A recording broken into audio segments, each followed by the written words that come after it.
শেখ হাসিনা কি ফ্যাসিস্ট? আর ফ্যাসিবাদ বলতেই বা কি বুঝায়? হাসিনা কি হিটলার বা মুসোলিনির সাথে তুল্য? শেখ হাসিনা যদি ফ্যাসিস্ট হয়ে থাকে তবে শেখ হাসিনার ফ্যাসিবাদের বৈশিষ্ট্যগুলোই বা কি? এই আলোচনাটা একাডেমিক। আমি আজকে সেই একাডেমিক আলোচনায় যাব না, সেটাই ইউটিউবে করা সম্ভব নয়।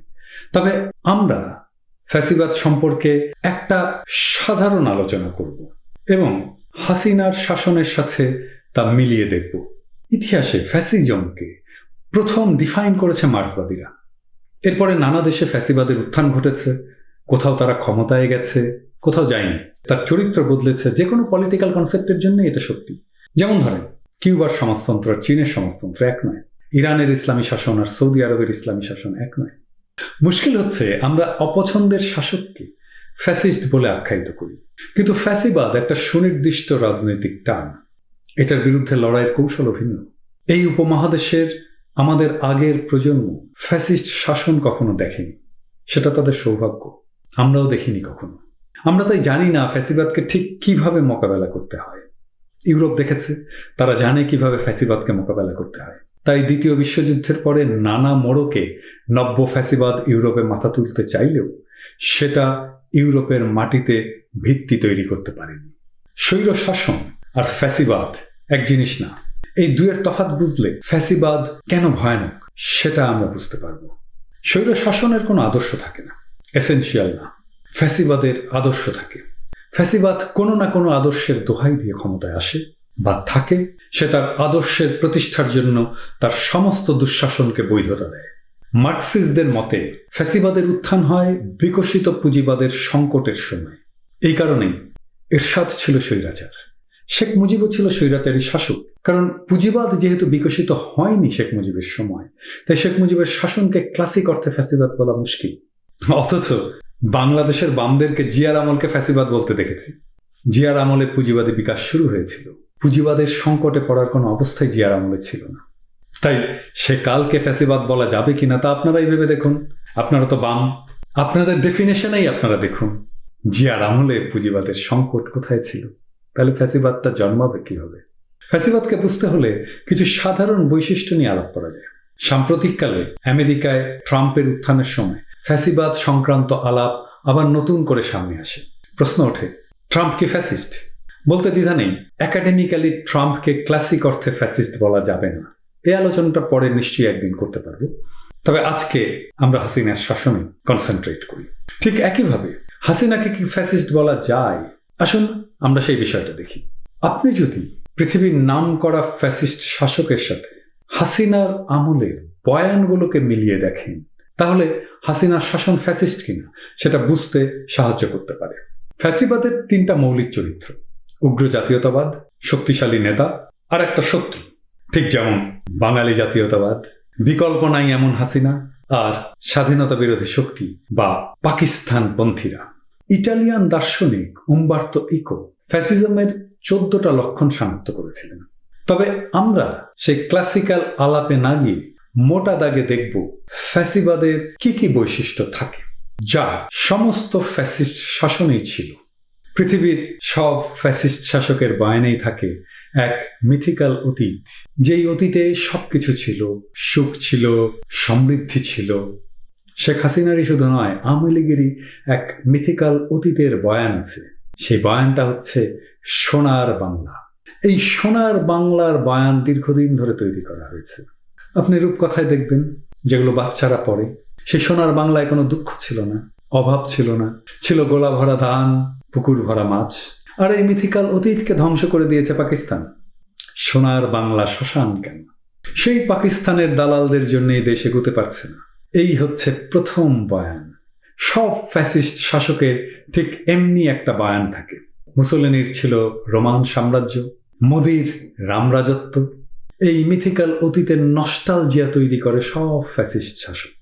সব ফ্যাসিস্ট শাসকই তাদের নিজেদের জাতির ত্রাণকর্তা হিসেবে প্রতিষ্ঠা করে। সে নিজেই হয়ে ওঠে অতিরাষ্ট্র, যেই ব্যক্তির কোনো বিকল্প নাই। যতদিন তার হাতে দেশ, ততদিন পথ হারাবে না বাংলাদেশ। তার হাতেই বাংলাদেশ নিরাপদ। তার হাত ধরেই বাংলাদেশ বিশ্ব দরবারে জায়গা করে নেবে। তিনি এবং একমাত্র তিনিই এটা পারবেন।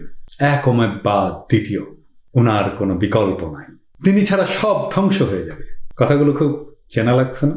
ফ্যাসিস্টরা তাদের সহিংস কর্মসূচি গোপন করে না। মুসোলিনিকে জিজ্ঞেস করা হয়েছিল, আপনার রাজনৈতিক প্রোগ্রাম কি? সে অবলীলায় উত্তর দিয়েছিল, ডেমোক্র্যাটদের হাড্ডি গুঁড়া করে দেওয়া। এইবার দেখেন তো শেখ হাসিনার এই কথাগুলো মেলে কিনা।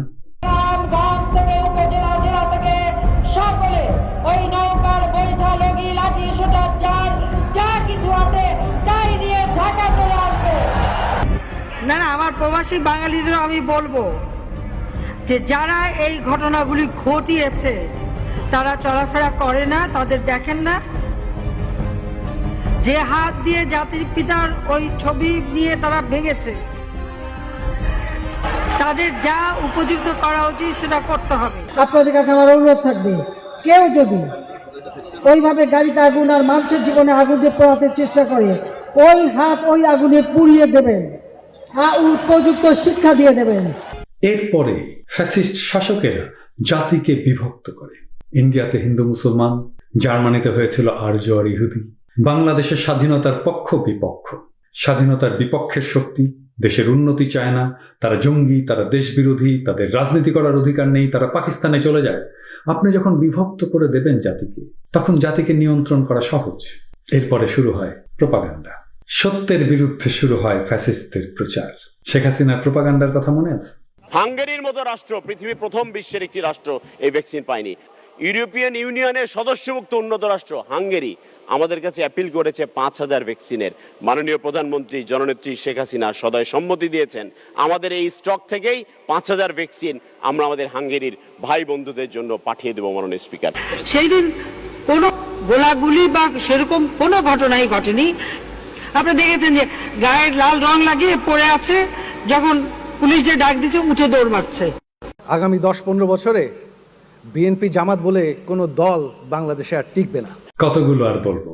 শেখ হাসিনা দ্বিতীয় সৎ প্রধানমন্ত্রী, আর নোবেল প্রাইজের জন্য শর্টলিস্টেড হয়েছে। বাংলাদেশের উন্নয়নের জন্য নাকি পৃথিবীতে জয় জয়াকার। বিভিন্ন দেশের মন্ত্রীরা নাকি বাংলাদেশের মন্ত্রীর সাথে অ্যাপয়েন্টমেন্টের জন্য লাইন দিয়ে থাকে। এসব তো শুনেছেন।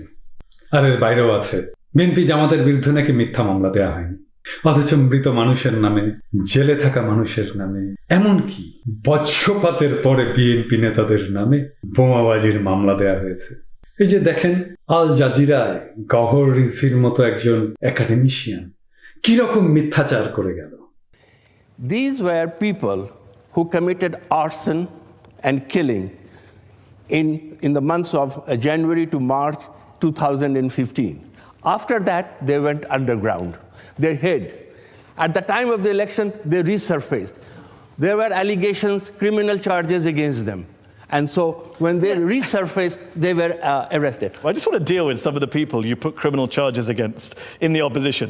You said that a man called Mintu Kumar Das, a Dhaka BNP leader, was charged with blocking a road in September 2018. The problem is he died in 2007. ফ্যাসিস্টরা সত্যকে আক্রমণ করে, কারণ সত্যই হচ্ছে গণতন্ত্রের চালিকা শক্তি। এই মিথ্যার আবহই তৈরি করে ফ্যাসিস্ট প্রোপাগান্ডা আর কনস্পিরেসি থিওরির উত্থান। তারা প্রচার করে পাকিস্তান বাংলাদেশকে অস্থিতিশীল করতে ষড়যন্ত্র করছে। যখন সমাজ আর রাষ্ট্রে এই মিথ্যার বেসাতি বিপুল বিক্রমের জায়গা করে নিতে থাকে, তখন মানুষ আর সত্যকেও বিশ্বাস করতে চায় না। ফ্যাসিস্টরা এটাই চায়। ফ্যাসিস্টরা ভিন্ন মতকে ক্রিমিনালাইজ করে। যেই তার বিরোধিতা করে তাকেই সে ক্রিমিনাল হিসেবে আইডেন্টিফাই করে। রাজনীতি করাটাই অপরাধ হয়ে যায়। ভিন্ন মতকে দেশদ্রোহিতার তকমা দেয়। দলকে সরকার, সরকারকে রাষ্ট্রের সমর্থক বানিয়ে ফেলে। সরকারের সমালোচনাকেই রাষ্ট্রদ্রোহিতা আখ্যা দেয়। আপনারাই বলুন, শেখ হাসিনার সরকার কি ফ্যাসিস্ট? মানুষের মুক্তির লড়াই কখনো শেষ হয় না, কিন্তু মুক্তির লড়াই কখনো পরাজিতও হয় না। আমরা আজও পারিনি ফ্যাসিবাদকে পরাস্ত করতে, কিন্তু একদিন না হয় একদিন আমরা, না হয় আমাদের সন্তানেরা এই অমানেশা কাটিয়ে নতুন সূর্যের উদয় ঘটাবে। সারা জাতি যার প্রতীক্ষায় আছে।